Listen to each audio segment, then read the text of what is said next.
Hola a todos, buenas tardes. Gracias por su presencia en esta presentación del libro de Mario Muchnik, Oficio Editor, que ha publicado el Aleph. En realidad casi que ha publicado Mario, pero en fin, esto ya lo leo más adelante. Gracias a la Casa América por acogernos. Hoy saltaremos un poco el protocolo y haré yo de anfitrión, aunque esté a mi derecha Ima Turbao, directora de la Casa América.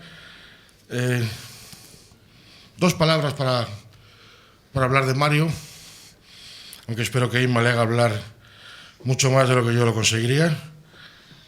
Mario es un editor de esos que hacen libros que a él también le gusta leer. No es normal. Yo recuerdo que tenía un jefe hace años que decía: nosotros hacemos libros que la gente quiere comprar, los que queremos leer ya los compraremos en la competencia. En este caso, Mario hace libros que le gusta leer y libros que al final a la gente le acaban por gustar. Decir que lleva toda la vida en el oficio sería poco. Y decir que esta colaboración que hemos emprendido con el Aleph y Mario, con una colección magnífica de clásicos rusos, que seguro que ustedes ya conocen, espero que se prolongue bastante y espero que Mario ayude con su paciencia y su saber hacer a que el Aleph, podamos reconducirlo hacia donde tanto él como yo pensamos. El otro día, para que vean solo una pequeña anécdota de quién es Mario Muchnik y cómo trabaja, el otro día, contaré solo esta pequeña cosa y daré paso a la conversación. Estamos Mario y yo pensando en publicar, propuso Mario publicar este otoño un libro magnífico que se llama Tres tormentas de nieve, que son 3 tormentas contadas por 3 clásicos narradores rusos.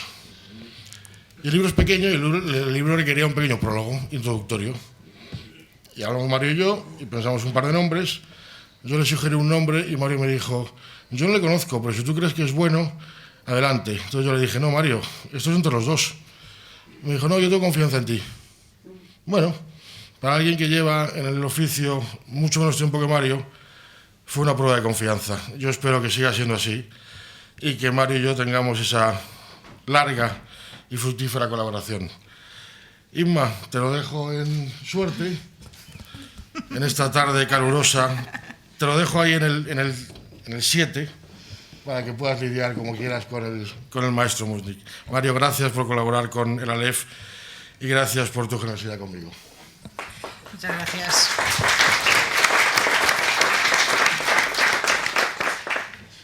Bueno, pues me ha tocado a mí lidiar, al parecer, con Mario. No, simplemente unas cuantas palabras antes de empezar. Lo que me gustaría que fuera una conversación en la que os animo a que interrumpáis con preguntas cuando queráis. Agradecer a Manuel sus palabras, a Manuel Fernández Cuesta, no Daniel Fernández, como está escrito en el letrero, que es otro editor, pero esta es una de las gaffes del oficio. Agradecerle sus palabras y nada, y agradecerle a Mario que se arriesgase con una presentación que va a ser muy poco habitual. Evidentemente tenía muy poco sentido que nos pusiéramos aquí a escribir unos textos y hacer unas palabras de presentación para hablar de un libro que son unas memorias. Y las memorias lo que hay que hacer es leerlas para conocer al personaje, no hacer una glosa ahora de quién es él para luego redescubrirlo, sino que lo que vamos a intentar es hacer una serie de preguntas en las orillas de lo que cuenta el libro, para que Mario no tenga que repetir lo que ya ha escrito magistralmente bien en el libro, pero que nos den algunas claves más bueno, voy a decir, del personaje, en este caso. A Mario, bueno, con Mario y con Nicole, a quien no puedo dejar de mencionar y de agradecer, nos une una amistad de los últimos tiempos, que sin duda, bueno, pues ha venido cimentada por la relación que hemos tenido aquí en la Casa de América. Muchos de vosotros sabéis que Mario es un excelente fotógrafo, como además se ha recalcado mucho en prensa últimamente, y aquí inauguramos ¿cuándo fue? ¿En 2010? En 2008. ¿En 2008? Sí. ¿Tanto? El tiempo pasa. Pero Estoy no es mi fatal. culpa, ¿eh? Además, Vale. Dios no existe, tampoco es culpa mía, ¿eh? No, y los Reyes son Bueno, son tus padres. sí, iba a decir. Eso ha sido Raimonda. Bueno, en 2008 tuvimos la exposición Volverte a ver, una exposición magnífica de fotografías de Mario, y a partir de ahí pues iniciamos una relación que se ha visto trufada de charlas, de participaciones en el Festival Viva América y de toda una serie de eventos que hemos tenido el privilegio de compartir con Mario. Bueno, pues voy a intentar romper el fuego. El fuego, sí. Abrir el fuego o romper el hielo. Vale. No, aquí se rompe el fuego. Aquí, sí, gracias. Es muy simpático. Con unas cuantas preguntas alrededor del título que le escogió, oficio editor, acerca del oficio de editor, de la labor de editar, que es la que nos ha traído aquí, ¿no? Lo primero que llama la atención, quien conozca a Mario un poco bien, quien conozca su biografía, es que Mario es de formación físico, como Ernesto Sábato, por ejemplo, y que luego hay un curioso paralelismo, ¿no? Los dos fuisteis hacia las letras y uno derivó en pintor y el otro también en fotógrafo, además de editor, ¿no? Bueno, ¿cómo crees, qué crees que tiene que ver la física con la edición? ¿Tiene algo que ver? Sí, pero tiene que ver más, sí, tiene que ver en un sentido muy preciso que quiero intentar definirlo. Es decir, tiene que ver en lo que atañe al método. Es decir, yo como físico hice una cantidad de cosas que no tienen nada que ver con la edición, y como editor hice una cantidad de cosas que no tienen nada que ver con la física, pero la física me dio un arma, me dio un instrumento, una herramienta fundamental, que es un cierto modo de trabajar, un cierto método en el trabajo. Quien quiera que haya hecho ciencias y después las haya dejado o no, pero sabe que hay una cierta manera de hacer las cosas relacionadas con la ciencia que es única, es decir, no hay dos maneras de hacerlo, es esa manera, es ese método a la verdad por el error, ese método de la duda sistemática, esa necesidad que siente alguien por trazar la hoja de ruta, digamos, de lo que va a ser tal o cual investigación, pues es lo mismo como filosofía, como actitud ante el trabajo. Vale también en la edición. Y yo sé que yo no le he perdido el amor a la ciencia, sencillamente le he perdido el amor a los científicos. Son gente que no terminaron por gustarme y por seducirme, digamos. Rarísimas excepciones. Pero me precio mucho de que ellos me hayan enseñado ese tipo de trabajo que es, digamos, tan racionalista, tan poco comunicativo, digamos. Es decir, uno trabaja en la ciencia y no puede esperar que la gente de la calle entienda, en todo caso, que entienda de buenas a primeras. No.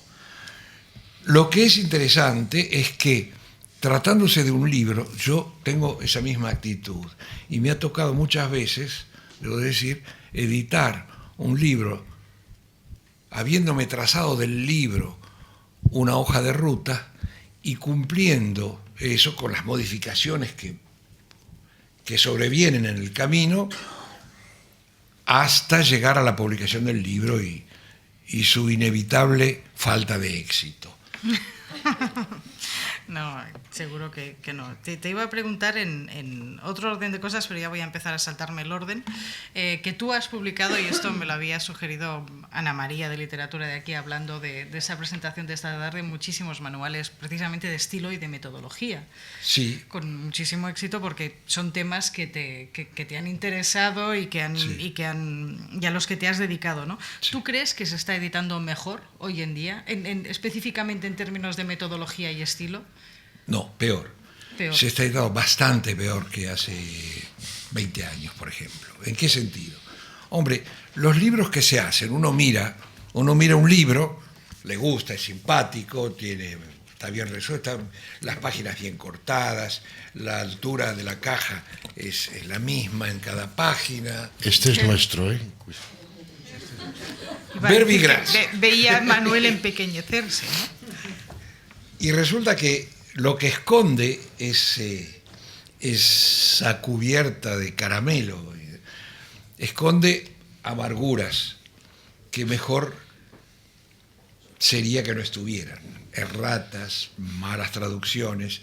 Es decir, yo no digo que todo sea así, pero digo, hay que mirar un poco mejor. Y sucede que muchos editores, digamos, de mi edad ya se han muerto o se van a morir, como también me tocará a mí y a todos vosotros, no os creáis por decir.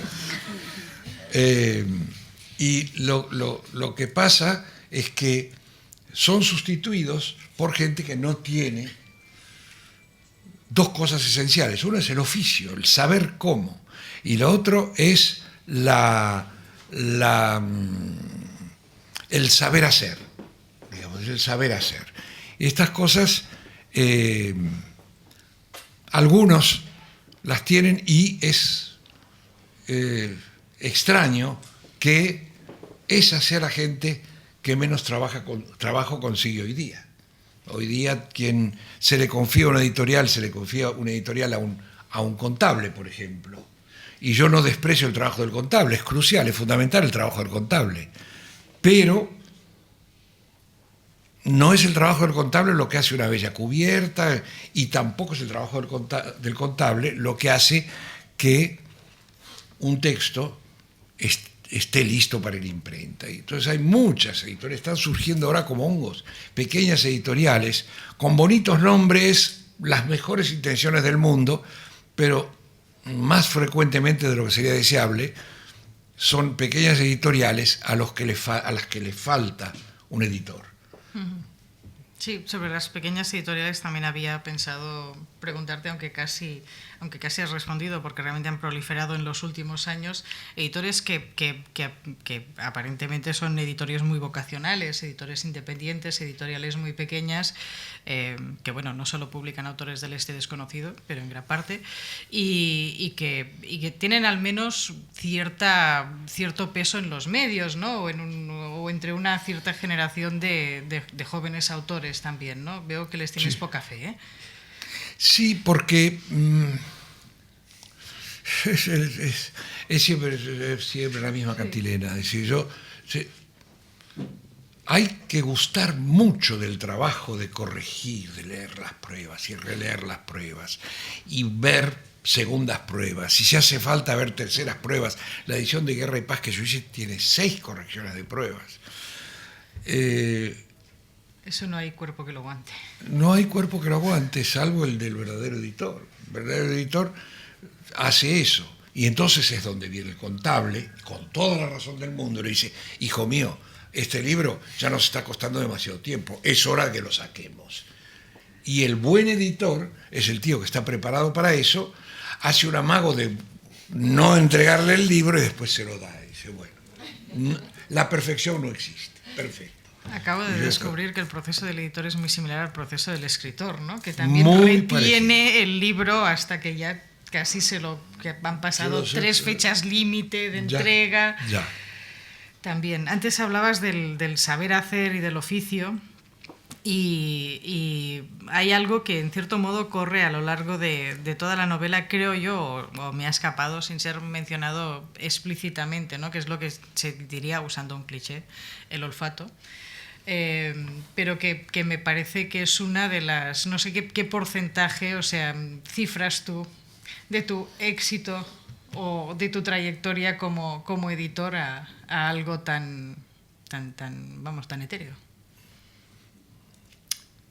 Yo creo que no hay ninguno de mis sentidos que sea tan intenso como mi sentido del olfato, pero no para descubrir el buen libro, para descubrir dónde se está haciendo ese asadito de tira tan rico y que yo me lo voy a perder, de alguna manera tengo que llegar a él. El olfato, sí. No, te ha salido el físico científico aquí. Sí, no, pero yo entiendo, es decir, soy lo bastante elástico como para comprender ¿a qué te refieres cuando hablas del olfato del editor? Yo sé perfectamente lo que quieres decir y lo único que yo puedo contestar a eso es que el olfato no se aprende. No, eso son cosas que uno nace con olfato o se nace sin olfato. Y entonces hay gente que está negada para la edición y hay otra gente que tiene las condiciones para ser buen editor y si tiene suerte y que consigue el dinero y consigue los autores y logra hacer esa especie de amalgama de todos los sine qua non, resulta ser un buen editor. Pero generalmente es muy difícil. Y si uno dependiera solamente del olfato de un tipo, claro, el olfato, yo he trabajado para grandes grupos, el grupo donde aprendí mi oficio es un grupo francés que hoy engloba a Robert Laffont, pero yo aprendí el oficio, digamos, mi primer empleo como editor, digamos, fue con Robert Laffont. Y Robert Laffont, siempre todos me decían, qué olfato que tiene. Claro, a posteriori resulta que, ¿pero quién eligió este libro? Y Robert. Ah, claro, sí, claro, Robert siempre, nunca se equivocó. Se equivocó infinitas veces. Lo salvaban los buenos asesores, a veces lo salvaban el comité de lectura, que dice, no, Robert, este libro no, pero para sí, en fin, había una cierta polémica dentro de la casa. Lo interesante es que cuando le entregaron, un amigo editor, que era Jean-Jacques Pauvert, le entregó a Robert Laffont, de la mano a la mano, un manuscrito que se llamaba Papillon.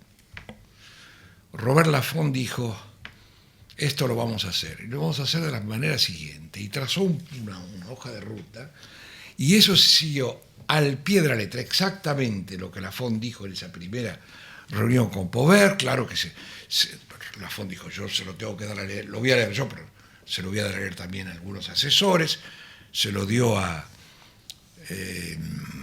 Jean-François Revel, que formaba parte del comité de lectura, del que yo también formé parte, y Revel dijo, este libro hay que editarlo. Ya con esa palabra de Revel y con ese olfato de Laffont, dice, bueno, ahora yo lo voy a leer. Lo leyó, lo trajo al día siguiente leído, había leído todo el día, lo trajo al día siguiente leído y se publicó. Y fue el primer libro, yo creo, en la historia de la edición francesa que llegó al 1.000.000 de ejemplares. Ya, había un momento en que todas las imprentas de Francia estaban imprimiendo Papillon, escribían Papillon. Bueno. Entonces, eso sí, hay una cuestión de sensibilidad que nadie le enseñó a Robert Laffont. Robert Laffont, el primer libro que editó Robert Laffont en su vida era en los años 41, me parece 42, por ahí, en Marsella, donde se afincó, porque él es de Argelia, Laffont viene de Orán. El primer libro que editó Laffont fue Edipo Rey, de Sófocles. Y eso, es que después la gente va, los snobs, de los que él solía reírse mucho, dice, este es uno de los 3.000 de Saint-Germain-des-Prés, pero no, porque Saint-Germain-des-Prés era la exquisitez, la quinta esencia. Resulta que no le van a ver ningún valor a Papillon, pero yo se lo vi, y esto lo vamos a hacer, y se hizo y vendió 1.000.000 de ejemplares, una cosa impresionante, vendió más de 1.000.000 de ejemplares. Ahora, el olfato para un éxito es una cosa, el olfato para una gran obra literaria, entendámonos, es otra cosa. Laffont tiene mucha sensibilidad para cierto tipo de obra literaria. Laffont fue el único editor que tuvo Bioy Casares en Francia. El editor de Bioy Casares siempre fue Robert Laffont. Entonces, no es que él apreciaba solamente Papillon. Claro, él veía en Papillon un buen negocio, no hay ninguna duda, pero él veía también la importancia de editar a Bioy Casares. Y esas son cosas que se dan raramente en la misma persona. Generalmente los editores optan por lo uno o lo otro, pero difícilmente se encuentran los dos.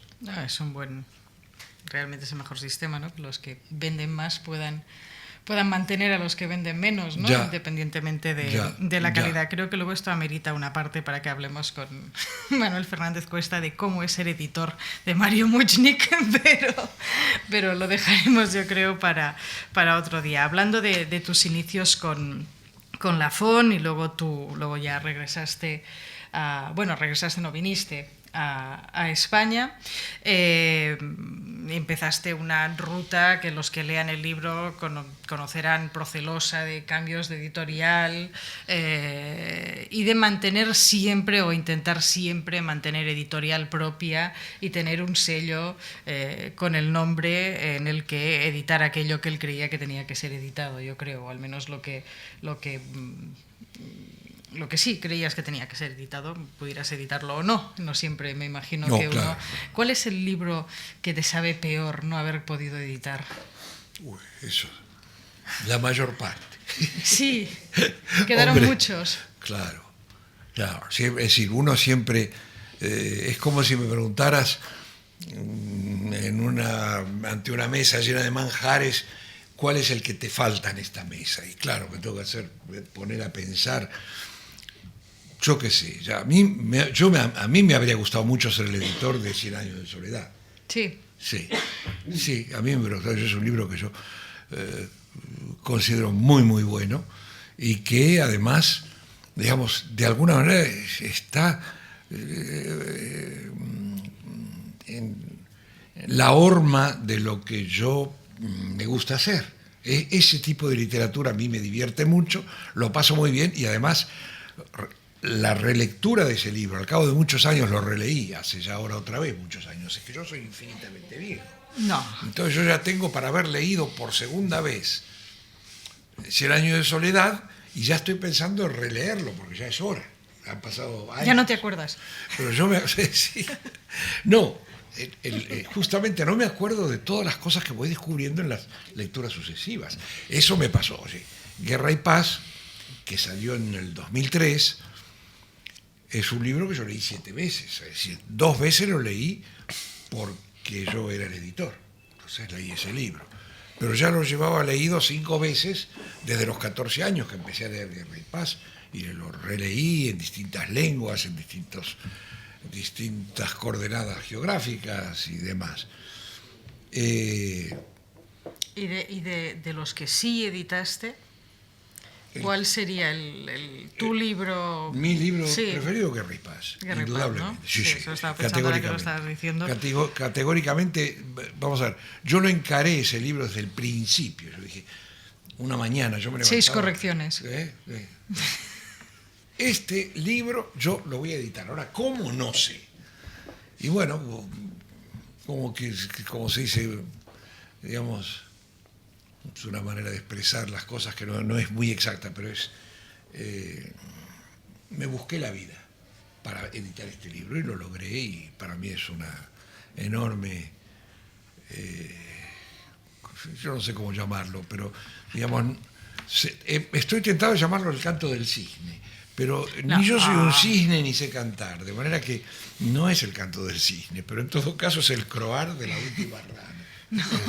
Ranas o no, te gustará saber que hoy mismo hemos firmado ya la 3ª edición de Tu Guerra y Paz, que estará en la calle dentro de un mes más o menos.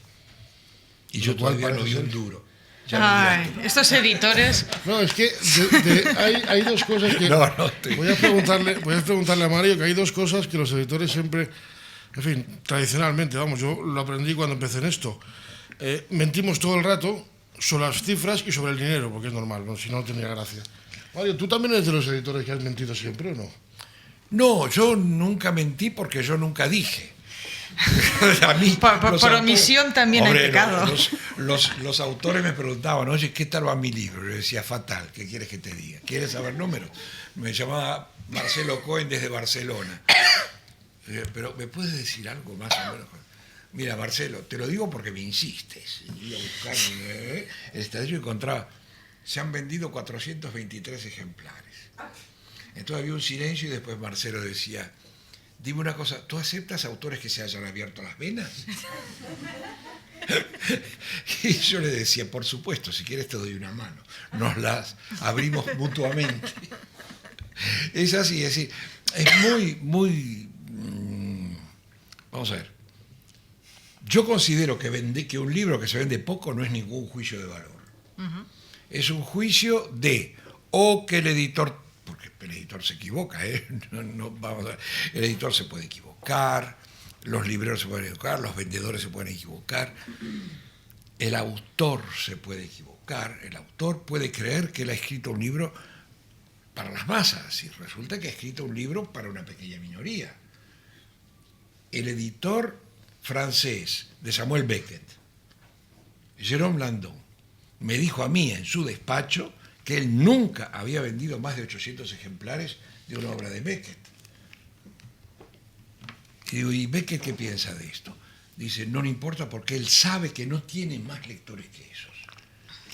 Los libros de Beckett son un éxito porque llegan a todo el público que está dispuesto a leer a Beckett. Eso me lo dijo Jérôme Landon hace muchos años, era en mi primera prehistoria. En el periodo superior. Sí, el cuaternario.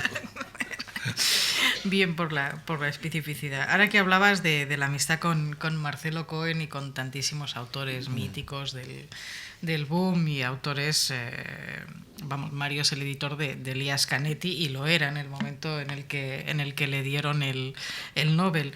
Quería preguntarte cómo es la amistad con los autores que editas, o sea, qué amistad es, y luego cómo es la amistad con los autores que no editas. Ya. Bueno, las razones para no editar pueden ser de muchos tipos. Es decir, yo puedo no editar a un autor porque llegué tarde. O puedo no editar a un autor porque el autor se lo volvió a pensar y dijo, no, prefiero que lo edite otro. Puede haber muchas razones. Aparte de la razón evidente que a lo mejor no me da la gana de editarlo. Y eso lo edito y se terminó y no se hable más. La relación con los autores... digamos, no depende solo del editor, evidentemente depende también del autor. Entonces es una relación que yo he intentado siempre suavizar en sus aristas más filosas. Hay una actitud que yo siempre he tenido con respecto a los manuscritos que he recibido, que es la de decir la pura verdad. Y no esconder nada. Claro que confidencialmente. Confidencialmente. Es decir, yo aquí no voy a dar nombres. Di el de Marcelo Cohen porque es un caso divertido y que Marcelo aquí se habría reído con todos nosotros. Lo sé bien. Pero no...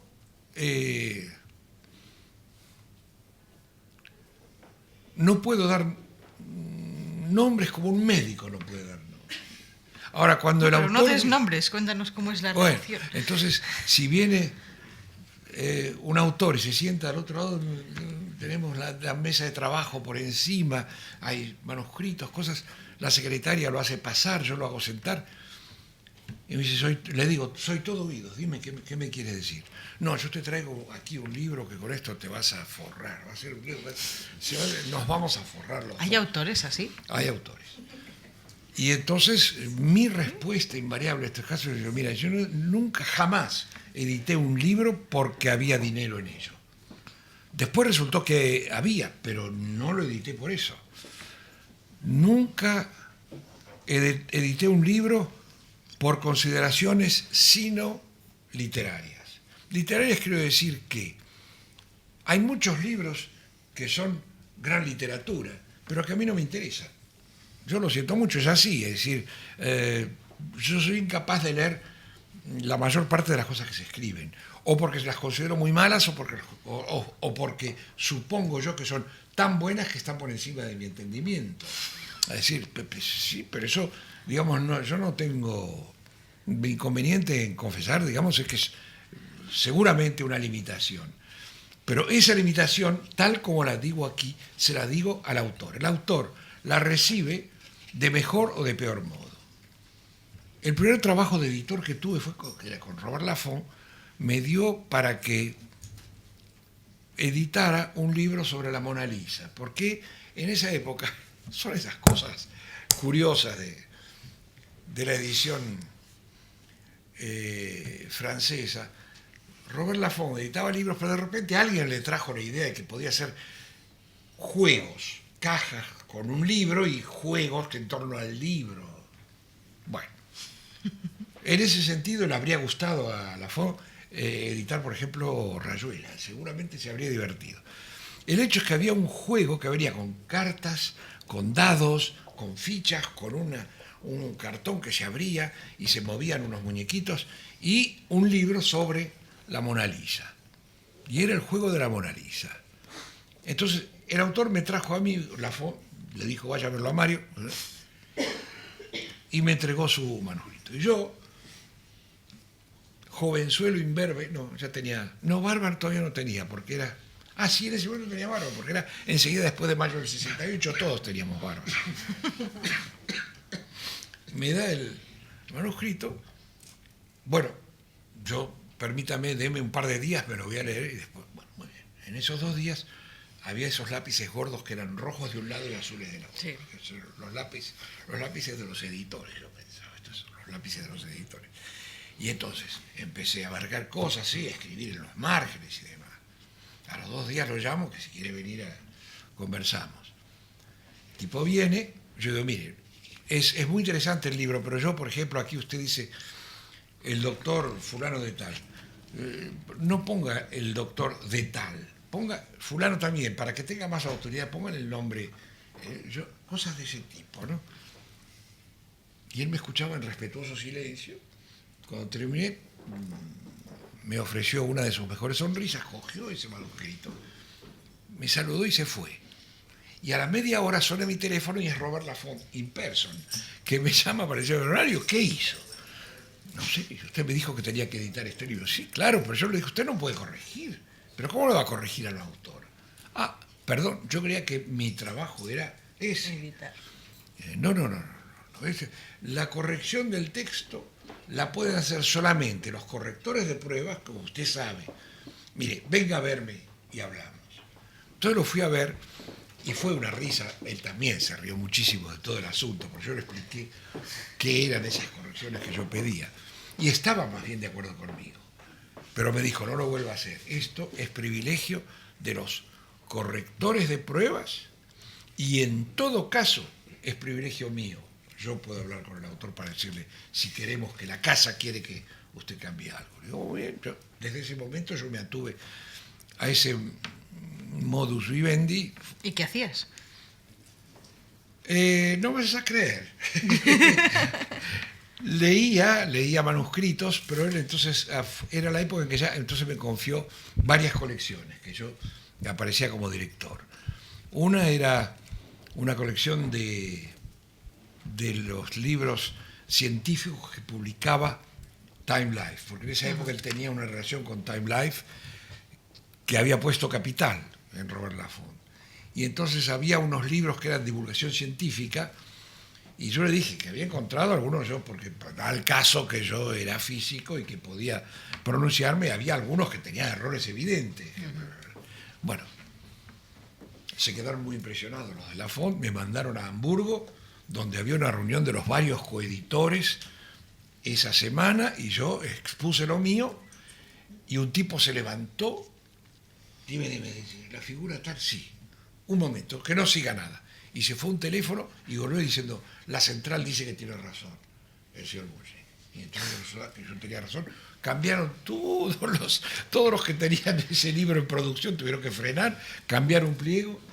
Bueno, Entonces, no es que yo no tuviera trabajo. Después también se le ocurre a Lafont, en esa época, era más divertido, se le ocurre que debemos hacer una colección sobre la sexualidad.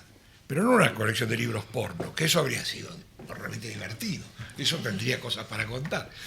No. Libros, por ejemplo, sobre la anatomía, sobre el incesto, sobre los problemas de la masturbación vaginal o clitoridiana.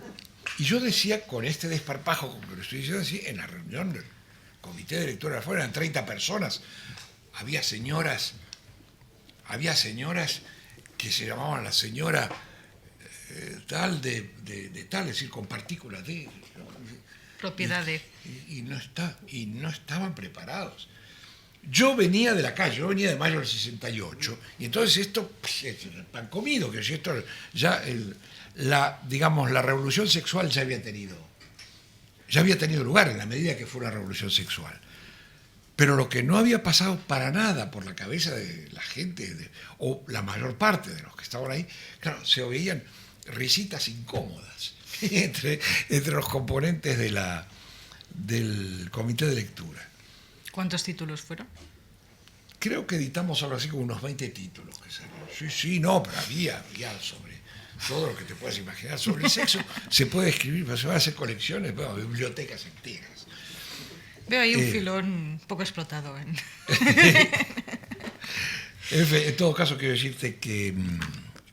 Estábamos antes en la No es por lo de la amistad. Mona Lisa que Robert me quitó. Es decir, no es que yo me quedé de brazos cruzados. No. Hubo trabajo. Hubo trabajo. Bien. Porque tú crees que hay... si alguien quiere terciar, participar, simplemente que haga gestos y puede entrar tranquilamente. Si no, sigo yo. Hacer lo que queráis. No, te quería preguntar, ya que vamos a... Y por no meterme en el libro demasiado, asistir en los próximos años, yo creo, a muchísimos cambios en el mundo del editorial. Tampoco vamos a estar hablando del ebook. Sé que tú eres muy partidario del print on demand, que es una de las novedades y de las innovaciones que ha traído la tecnología, a la que eres particularmente parcial.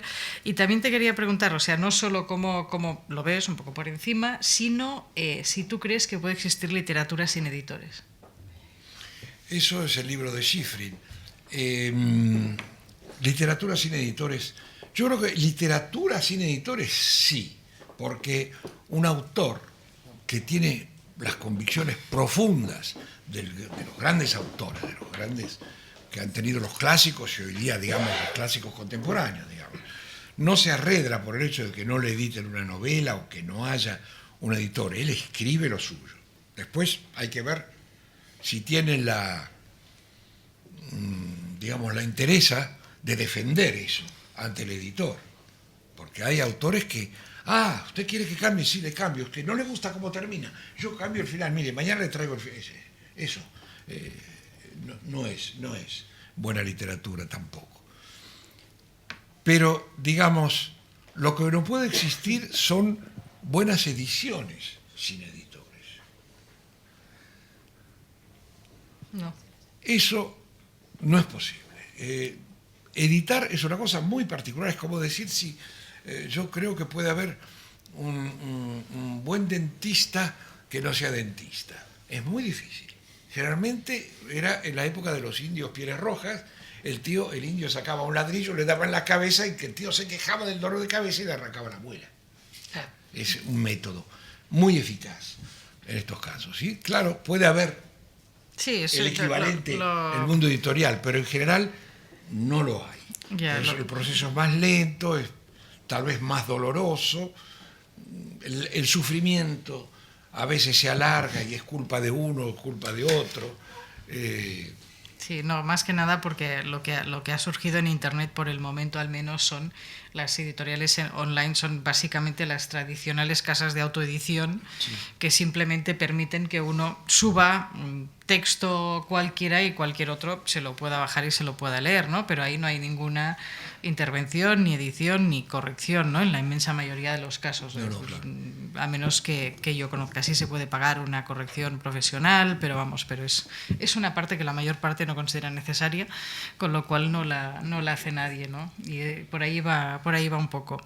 Y retomando, ¿el print on demand es lo que más te gusta de todo lo nuevo que ha surgido? Sí, el print on demand, digamos que yo lo llamo, a mí me gusta evitar los extranjeros. Sí, no sé, no me salía en castellano. Impresión, es vicio de internet. A pedido, la llamo yo. Impresión a pedido, como se dice, traje de medida.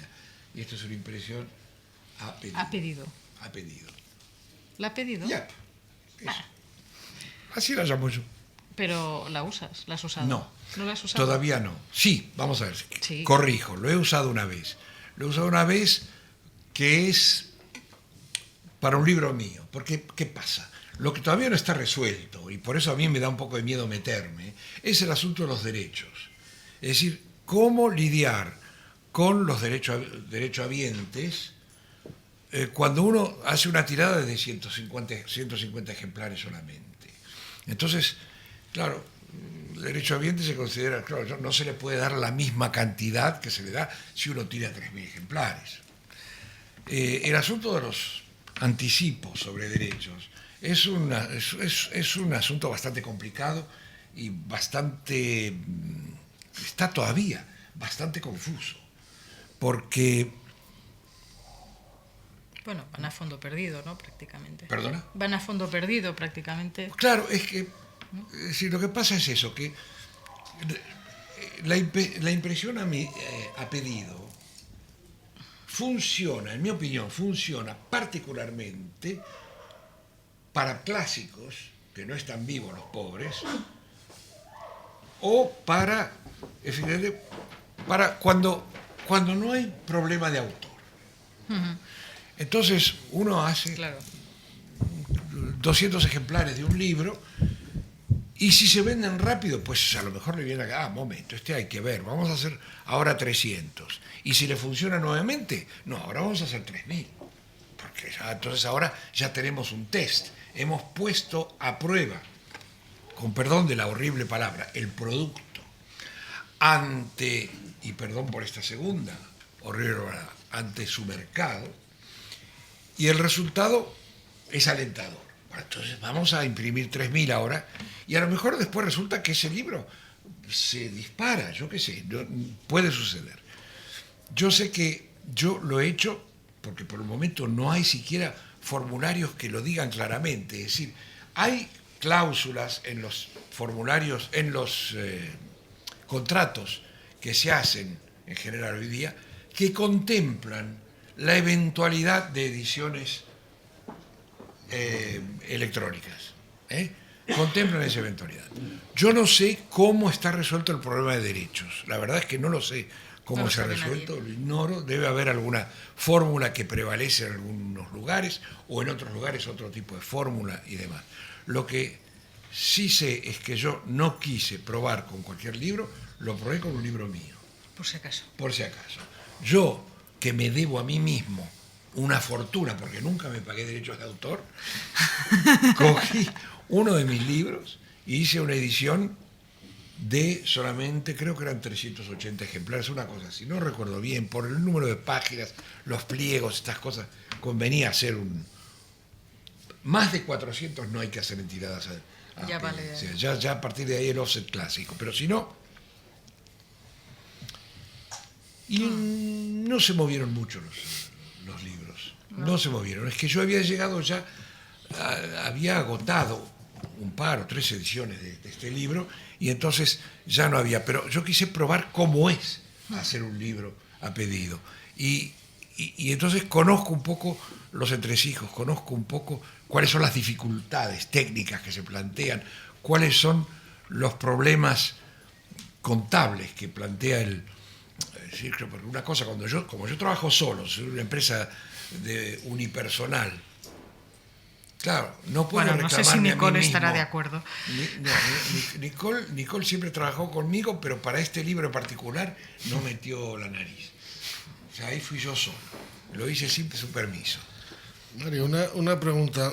Por seguir con la tradición, por supuesto, seguirá sin cobrar derechos, que es como tiene que ser, por otro lado, como con los autores. Una pregunta un poco más genérica. Parece ser que en estos tiempos vivimos la época en la que más se lee. Y sin embargo, nosotros, algún tipo de editores, seguimos haciendo producto para un mercado que no nos acoge. Ya. ¿Qué solución tenemos? ¿Qué podemos hacer? ¿Seguir haciéndolos? ¿Insistir? No, claro, no. Yo creo que toda operación que se haga a pérdida hay que mirarla un poco más de cerca. Un libro, si no se vende, no se vende. Si vamos a tomar como punto de partida la venta baja del libro. Este libro se ha vendido muy poco. ¿Qué hacemos? ¿Seguimos haciendo libros de este tipo? Yo digo, cuanto antes se mate al perro y muera la rabia, mejor. Entonces yo no soy de los que...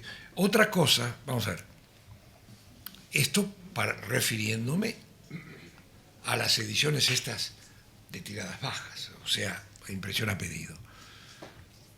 Yo sé que cuando yo saqué los libros, lo empecé a publicar Alias Canetti, yo vendía 500 ejemplares, 700 como mucho. No vendía, creo que sé, recuperaba, sí, el anticipo sí, porque los anticipos eran ridículos en esos años. Sí, son ridículos por otras razones.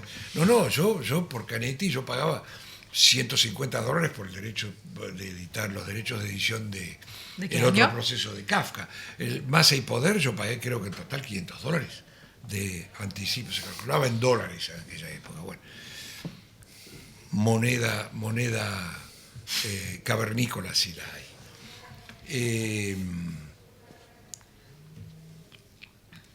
Le dieron el premio Nobel y saltamos a los 15.000 ejemplares. Muy bien, fue una vez. Pero antes de que le dieran el premio Nobel, se me planteó la duda porque alguien dentro del Planeta sabía que yo estaba editando a Canetti y mandó que me preguntaran si me interesaría la traducción ya hecha que ellos tenían de Auto de Fe. Ellos habían comprado en tiempo inmemorial Auto de Fe, le habían dado a traducir y tenía ese libro durmiendo porque los Lara consideraron que no valía la pena perder más dinero con eso. Y yo recuerdo, eso fue una de las veces que le di intervención a mi padre. Yo le pregunté, pero ¿y te parece que yo sigo perdiendo? ¿Voy a editar esto? ¿Me va a costar dinero? Y dice, ¿cuántos libros de él llevas editados? Le digo, 4. Dice, te has metido tú en ese bosque. Ahora lo decides tú. Y yo decía, bueno, lo voy a editar. Y llega el premio Nobel. Entonces, ¿qué quieres que te diga? Estas cosas no es porque un método, ahí no entra el método, ahí entra realmente esa convicción que yo tenía de que Canetti era buen autor. Pero no es solo el fato, es la perseverancia, ¿no? Es la perseverancia. Pero eso sí. Has hablado de tu padre, de don Sí. Jacobo Muchnik, que me gustaría Piglia en su libro de Candaya, me lo decía Andrés, lo definió como uno de los mejores editores de toda la historia de la literatura en español, que me parece que es una definición con la que estarás de acuerdo, y me gustaría que nos hablases algún recuerdo que quisieras compartir de tu padre, que realmente fue un enorme, grandísimo editor. Mi padre se fue de la Argentina definitivamente porque su editorial estaba dentro de un consorcio que quiso imponerle una censura fascista. Mi padre tenía, entre los libros que había editado, estaba Sonríe China, de Rafael Alberti, Las Brujas de Salem, de Arthur Miller, estaba, no recuerdo cómo se llamaba el libro de Haroldo Conti, de aquella época. ¿Algún escritor en la sala? ¿Eh? Digo, si había algún... Sudeste. ¿Quién lo dijo? Felicitaciones. Alguien. Ah, sí. Ahí. Un joven por ahí. Sí, ese joven, sí. Sudeste. Los negocios del señor Julio César, de Bertolt Brecht. Ya. Eran cosas que un poco incomodaban, debo decir las cosas como son, en Argentina, incomodaban a la iglesia, para empezar. Era época de militares, porque mi padre empezó con su editorial en el año 55, ese fue el año en que cayó Perón, porque fue el año de la Libertadora, la Revolución Libertadora. Vinieron los militares.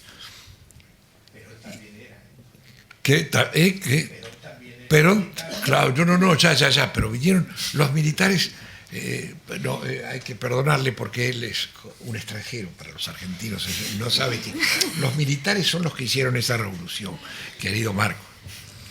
Efectivamente, Perón era militar, y no solo era militar, sino que era un alto mando ya en 1930.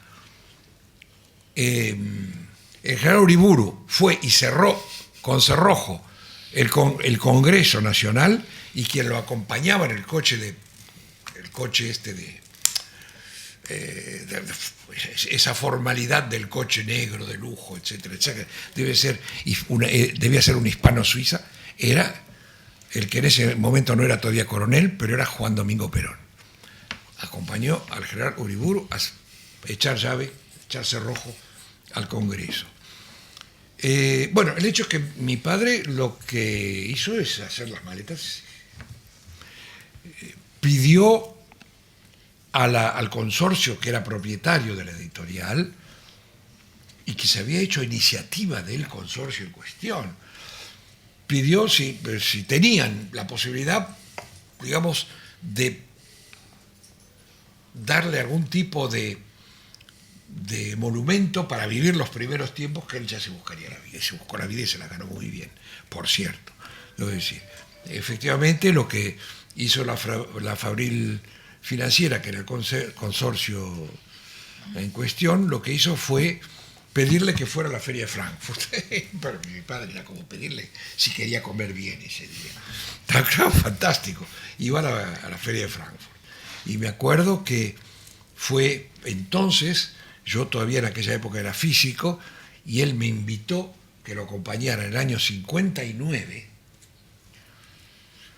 Se hacía más tarde en el año, ahora se hace en octubre la Feria de Frankfurt, pero en aquella época se hacía en diciembre. Qué frío. Y que yo lo acompañara, y fuimos los dos, él y yo, a Frankfurt, y fue la primera vez. Frankfurt era completamente otra cosa, era un chiringuito, era una serie de pequeños chiringuitos que empezaba y terminaba, y esa era la feria. Era más o menos como la feria del libro de viejo que hay aquí No sigas, que vamos a adivinar el año. No, el año. La edad. La edad. Sí. La mayor parte de vosotros no había nacido. Bueno, entonces, ¿qué contar de mi padre? Mi padre fue siempre un tipo que le gustaba meterse en la vida ajena. Y son esas cosas que ponen incómoda a cierta gente. Se pone incómoda cuando mi padre, una vez en Nueva York coincidimos, y a mí se me ocurrió la brillante idea: ¿por qué no vamos al bar donde toca el clarinete Woody Allen? ¡Ah, qué clarinete! Enseguida, mi padre inmediatamente conseguía entrada. Estábamos Nicole y yo, mi hijo menor y mi padre.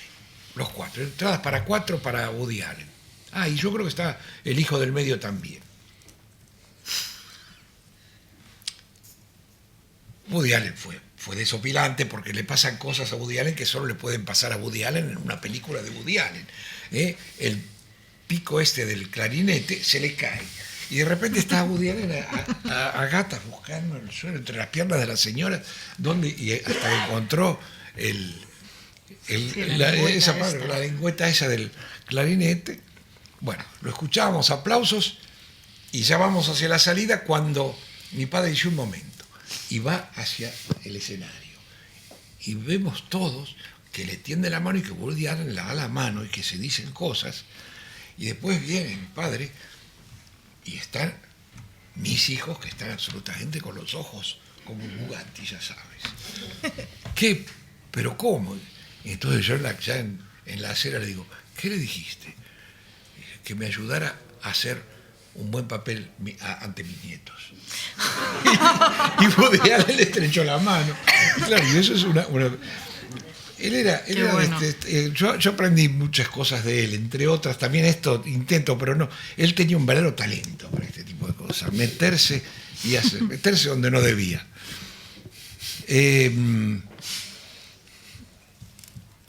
Tenía una noción muy clara como editor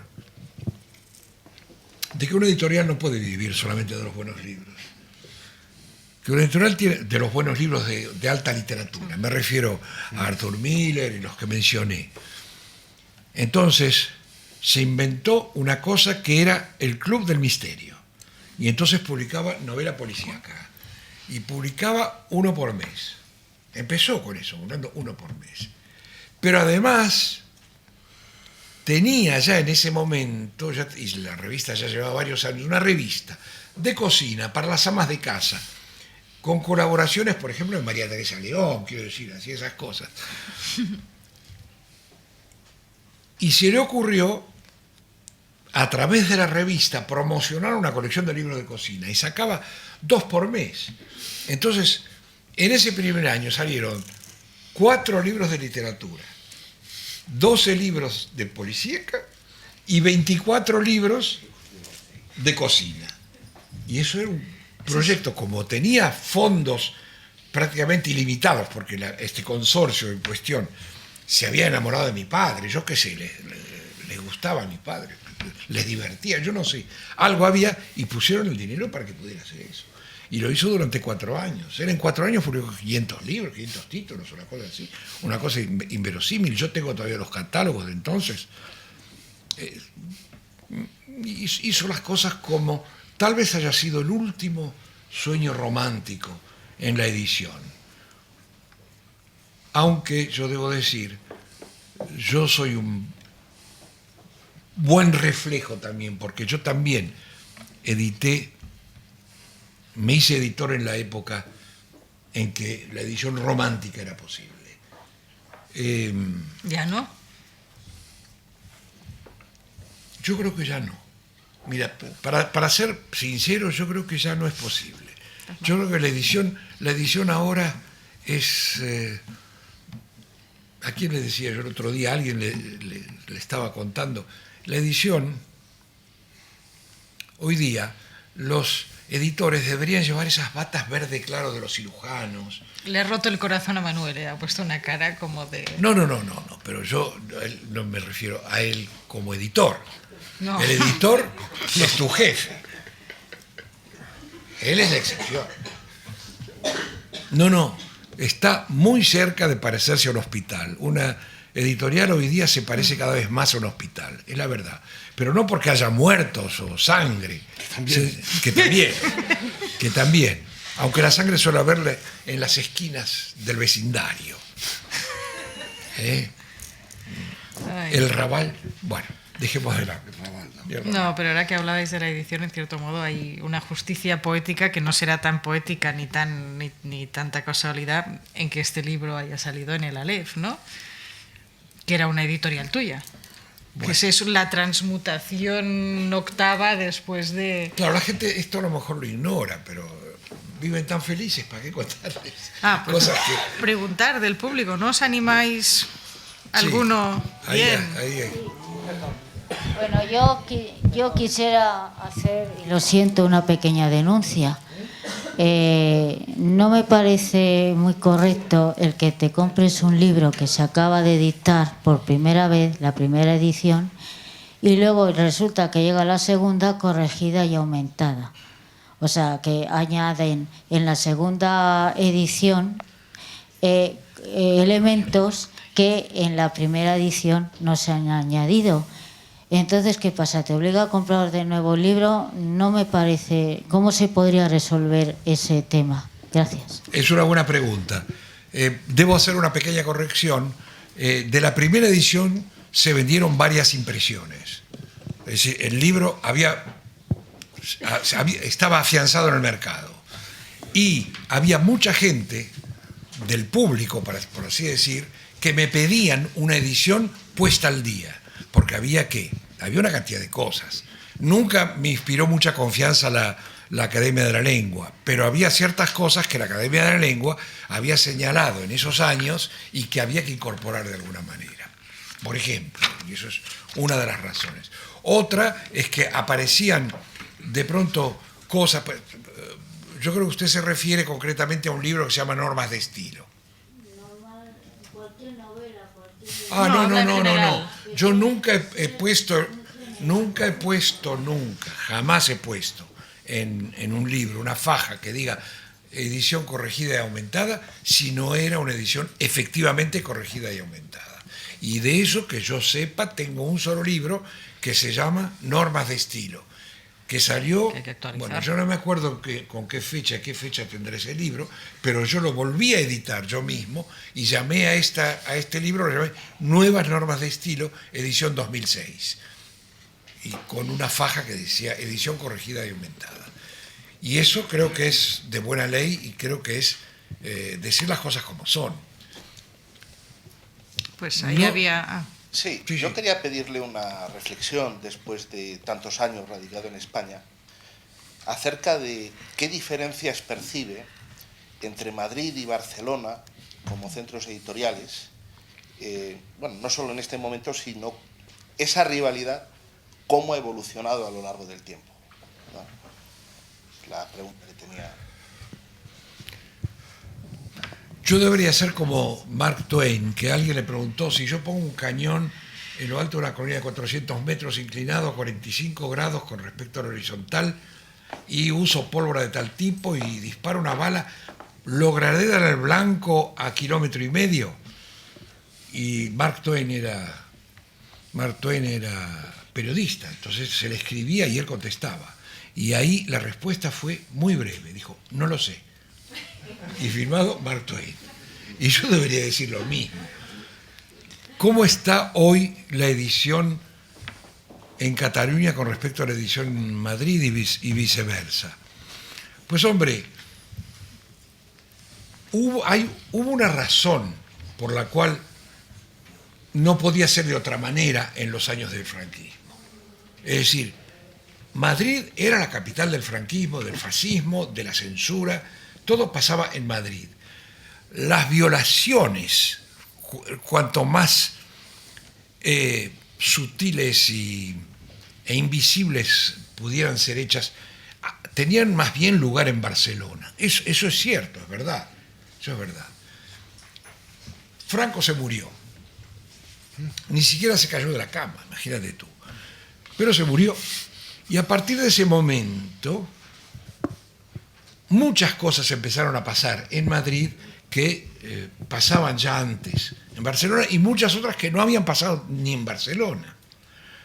Todo el movimiento este del destape, la movida, la vida social fervorosa que surgió de pronto en esta ciudad, fue una cosa maravillosa que tuvo lugar y que, digamos, para quienes pudimos un poco rozar eso, verlo un poquito, pues era una cosa muy entusiasmante. En ese sentido aparecieron entonces ciertas editoriales, nuevas colecciones, todo el mundo buscaba, todo el mundo era editor, todo el mundo quería publicar cosas, entonces aparecieron colecciones de kiosco, se vendían fascículos con libritos y cosas, realmente una gran creatividad que se hicieron en parte en Barcelona, pero en parte y cada vez más en Madrid. Hoy por hoy, yo creo que hay más edición en lengua castellana en Barcelona, que sigue habiendo más en Barcelona que en Madrid. Pero yo creo que sigue esta curva ascendente, digamos, de Madrid con respecto a Barcelona y que, por otra parte, ya nadie se plantea el problema. Durante el franquismo el problema era vigente, tan vigente era que la superioridad de Madrid, de Barcelona sobre Madrid en cuanto a la editorial, hizo que yo pusiera a instalar a mi primer editorial, Munchak Editores, en Barcelona, en 1973. Claro, ya una vez puestos a rodar, y ya con la editorial funcionando y estas cosas, cuando vine a vivir a España, en el año 78, ya me instalé con mi mujer y mis hijos en Barcelona. Pero mientras tanto había pasado este pequeño detalle, que se había muerto Franco, que había una constitución, que había un gobierno democrático. había una cantidad de cosas que habían sucedido. No hablemos del sustazo que nos dio el 23F, pero, digamos, el país estaba arrancando muy bien, con pie derecho.